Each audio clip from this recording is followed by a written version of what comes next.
The making of a dynasty, Kim Il Sung से Kim Jong Un तक। यह कहानी है एक परिवार की जिसने एक देश को बदल दिया। यार पिक्चर दिस, 1945 वर्ल्ड वॉर 2 खत्म हुआ, दुनिया बदल रही थी और कोरिया भी। कोरिया जो पहले जापान के अंडर था अब बंट गया। उत्तर में सोवियत और दक्षिण में अमेरिकी प्रभाव। नॉर्थ कोरिया सोवियट्स के सपोर्ट से इस कैरिस्मेटिक बंदे किम इल सुंग को अपना लीडर बना लेता है। वो एक नया अध्याय शुरू करता है। किम इल सुंग अमीर जमींदार का बेटा नहीं था, बिल्कुल नहीं। वो एक साधारण परिवार से था जिसने अपने दम पर सब कुछ हासिल किया। वो एक गेरिला फाइटर था, जापानियों से लड़ा, रेजिस्टेंस का सिंबल बन गया। उसकी कहानी ने लोगों को प्रेरित किया, तो उसने ये हार्डकोर कम्युनिस्ट रेजिम बनाया, democratic people's republic of Korea या डीपीआरके जैसे वो कहते हैं। ये एक नया युग था। वो सेल्फ रिलायंस, जूचे आइडियोलॉजी, किसी पे डिपेंडेंस नहीं में बिलीव करता था। ये विचारधारा नॉर्थ कोरिया की पहचान बन गई। लेकिन यहां बात यह है, सब कुछ अच्छा ही नहीं था। लोगों को कठिनाइयों का सामना करना पड़ा। वो आयरन फिस्ट से रूल करता था, ऑपोजिशन के लिए कोई जगह नहीं। जो भी विरोध करता उसे सख्त सजा मिलती। उसने अपना पर्सनैलिटी कल्ट बनाया, जैसे वो कोई भगवान हो। हर जगह उसकी पूजा होती थी। उसका बर्थडे नेशनल हॉलिडे, हर जगह स्टैच्यूज, उसके चेहरे से बच नहीं सकते। ये सब उसकी शक्ति का प्रतीक था। और क्या, ये डायनेस्टी की बात उसके साथ खत्म नहीं होती, ये विरासत आगे बढ़ती है। वो 1997 में अपने बेटे किम जोंग इल को यह जिम्मेदारी देता है। एक नई पीढ़ी का उदय होता है। किम जोंग इल वो अलग तरह का लीडर था। उसकी प्राथमिकताएं अलग थीं। ज्यादा सीक्रेटिव, ज्यादा मिलिट्री में इंटरेस्टेड, न्यूक्स का दीवाना, डिफेंस के लिए। उसने देश को और भी मजबूत किया। उसने अपने बाप की लेगेसी जारी रखी, देश को आइसोलेटेड रखा और लोग बस उसकी तारीफ करते रहे, क्योंकि और क्या कर सकते थे। ये एक मजबूरी थी। वो 17 साल रूल किया और फिर 2011 में चल बसा। एक और अध्याय समाप्त हुआ। फिर आया किम जोंग उन, सबसे छोटा बेटा, एक ऐसे देश को संभालने जो आइसोलेटेड है, गरीब है और न्यूक्लियर वेपन्स के ढेर पे बैठा है। अब देखना यह है कि वो इस विरासत को कैसे आगे बढ़ाता है। दी chosen one, Kim Jong Un की अर्ली लाइफ और पावर में आना। अब किम जोंग उन वो थोड़ा मिस्टरी था। उसके बारे में ज्यादा कुछ पता नहीं था। कुछ कहते हैं उसने स्विट्जरलैंड में पढ़ाई की, बास्केटबॉल खेला, वेस्टर्न म्यूजिक पसंद था। लेकिन अपने देश में उसे लीडरशिप के लिए तैयार किया जा रहा था, द एयर अपेरेंट। जब उसके बाप की मौत हुई, वो जवान था, इनएक्सपीरियंस्ड। कुछ लोगों को लगा वो टिक नहीं पाएगा, लेकिन यार वो गलत थे। उसने जल्दी ही चार्ज ले लिया, एक रूथलेस पर्सोना अपनाई, अपना पावर बढ़ाया, बिल्कुल अपने बाप और दादा की तरह। यह बंदा सीरियस था। द आयरन फिस्ट, पावर बढ़ाना और विरोध को दबाना। किम जोंग उन वो मजाक नहीं कर रहा था। उसे एब्सोल्यूट पावर चाहिए था, कोई सवाल नहीं। उसने अपने राइवल्स को हटाना शुरू कर दिया, यहां तक कि फैमिली मेंबर्स भी नहीं बचे। उसके अंकल जंग सोंग थे, याद है, ट्रीजन का आरोप एग्जीक्यूटेड गया बस ऐसे ही। उसने इंफॉर्मेशन पे पकड़ मजबूत की, मीडिया को कंट्रोल किया, इंटरनेट भूल जाओ। उसने मिलिट्री को बढ़ाया, न्यूक्लियर प्रोग्राम में ज्यादा इन्वेस्ट किया। वो दुनिया को दिखाना चाहता था कि नॉर्थ कोरिया एक पावर है, और लोग वो डर में जीते थे, हमेशा सर्वेलेंस में, किम फैमिली की पूजा करने पे मजबूर। ये बहुत खराब सिचुएशन थी यार। Section 4, behind the curtain, hermit kingdom में जिंदगी। नॉर्थ कोरिया में जिंदगी जैसे किसी अलग दुनिया में जीना।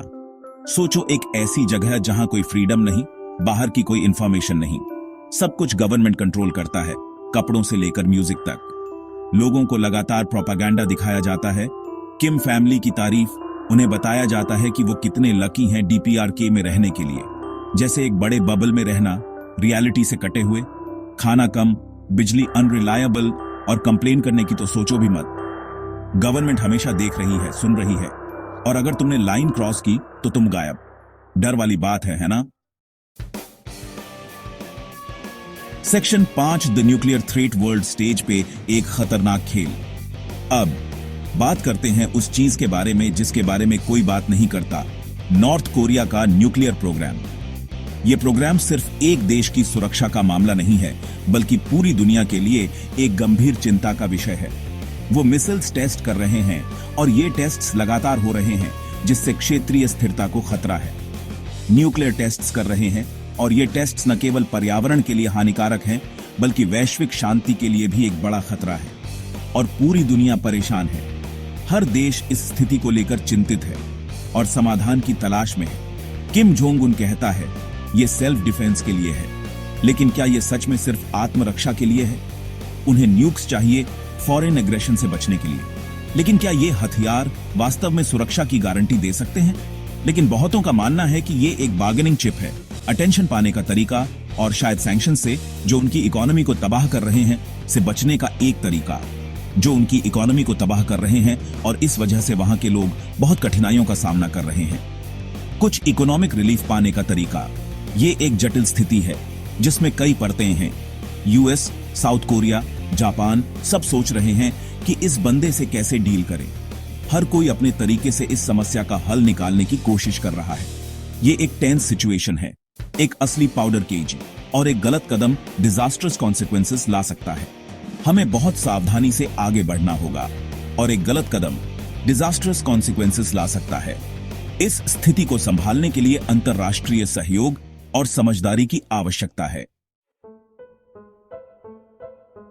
Section 6 the future of the dynasty, चुनौतियां और अनिश्चितताएं। नॉर्थ कोरिया का भविष्य अनिश्चितताओं से भरा हुआ है, तो किम जोंग उन और नॉर्थ कोरिया का आगे क्या होगा?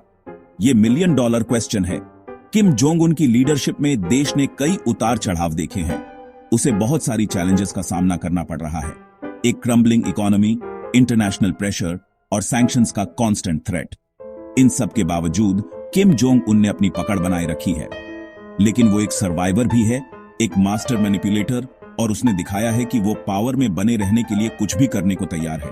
उसकी स्ट्रैटेजीज ने उसे अब तक बचाए रखा है और उसने दिखाया है कि वो पावर में बने रहने के लिए कुछ भी करने को तैयार है। कुछ कहते हैं कि वो रिफॉर्म्स के लिए ओपन हो सकता है, देश को खोलने के लिए, कम से कम इकोनॉमिकली। लेकिन यह भी एक बड़ा सवाल है कि क्या वो अपने पुराने तरीकों को छोड़ पाएगा, देश को खोलने के लिए, कम से कम इकोनॉमिकली। कुछ लोग मानते हैं कि यह संभव है, लेकिन दूसरों का मानना है कि वो पुराने तरीकों में बहुत ज्यादा फंसा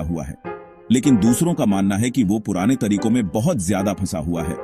कि वो कभी भी पावर पे अपनी आयरन ग्रिप नहीं छोड़ेगा। किम जोंग उन का भविष्य और नॉर्थ कोरिया की दिशा दोनों ही अनिश्चितताओं से भरे हुए हैं। Section 7 a glimpse of hope, दीवार में दरारें। ब्लीक पिक्चर के बावजूद होप की कुछ किरणें हैं। बाहर की दुनिया से इंफॉर्मेशन धीरे धीरे आ रही है। स्मगल्ड डीवीडीएस, यूएसबी ड्राइव्स, यहां तक कि फ्रीडम के मैसेजेस वाले बैलून्स के जरिए। यंग जनरेशन वो क्यूरियस हैं, वो उस नैरेटिव पे सवाल उठा रहे हैं जो उन्हें पूरी जिंदगी सुनाई गई है। चेंज की चाहत है, सरफेस के नीचे उबल रही है। क्या ये रेवोल्यूशन की तरफ ले जाएगा?